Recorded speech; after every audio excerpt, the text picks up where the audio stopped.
Привет, уважаемые киберпеченьки, мастера и кандидаты в мастера компьютерных игр. Настало время предоставить обзор второго закрытого бета-тестирования на игру Tarisland.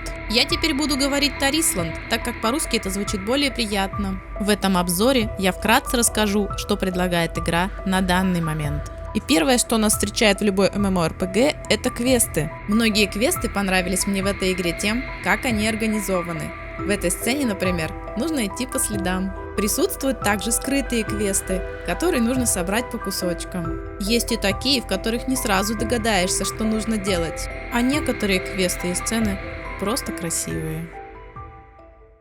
В квестах игра также учит игроков добывать ресурсы и готовить блюда, дающие самые разнообразные бафы.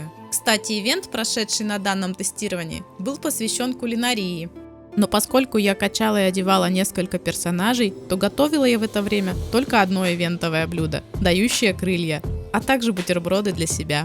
В игре имеется особая категория заданий, посвященных повышению репутации персонажа на различных локациях.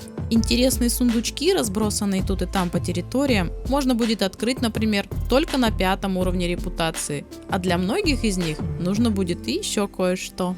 Для повышения репутации необходимо также выполнять задания, связанные с вторжением орд-чудовищ на локации.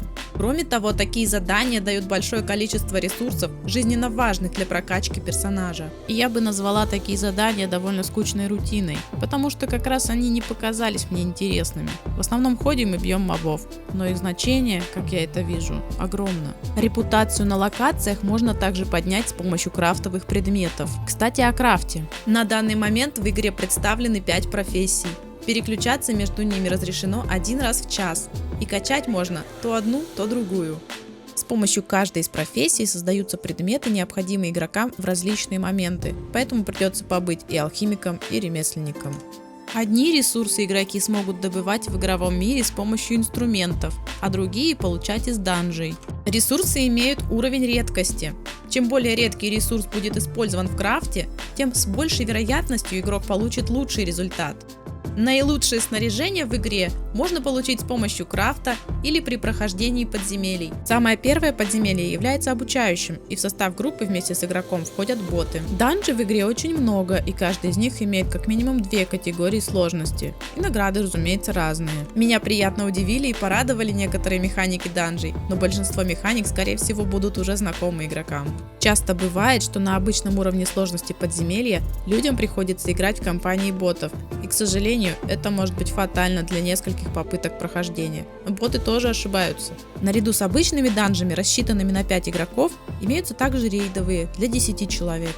Самыми сложными на данный момент являются рейдовые данжи, которые весьма требовательны к экипировке игроков, уровню прокачки талантов, камня начертания и, конечно, к способностям самих людей. В игре также имеется сольный данж, так называемый мировой зал, в котором игрок сражается один против босса. В мировом зале несколько этажей, а сложность прохождения можно настраивать. Прекрасное место для проверки своего урона и игрового скилла. Кроме того, в локациях появляются мировые боссы. Они очень быстро возрождаются после смерти, и убивать их можно хоть каждые 5 минут. Но именно из-за этого они меня и не впечатлили. Слишком просто и доступно. Перейдем, наконец, к самому интересному для большинства игроков – к аренам и батлграундам. По моему мнению, сражение игроков друг против друга – это то, ради чего они и тратят столько времени на прокачку и экипирование своих персонажей. Жанна Йош очень расстроилась, когда узнала, что и здесь не обошлось без ежедневного фарма. В игре введена система воинских званий, которые дают весьма ощутимые бафы очков здоровья и урона. И звания эти можно заработать только если примерно каждый день ходить на БГ и арены. На втором ЗБТ нам показали 2 батлграунда и одну арену 3 на 3. Один из батлграундов, где нужно разбить вражеский танк, был доработан за пару дней до окончания тестирования. Разработчиками была добавлена возможность восстанавливать полоску здоровья танка. А второй батлграунд, классический, с захватом точек, вполне достойный, поскольку требует хоть какого-то тактического мышления и координации игроков. Награды за первые 10 мест на арене весьма вкусные. Для меня самое интересное из них является летающий маунт-дракон. На этом пока все. Подписывайтесь и заглядывайте на огонек.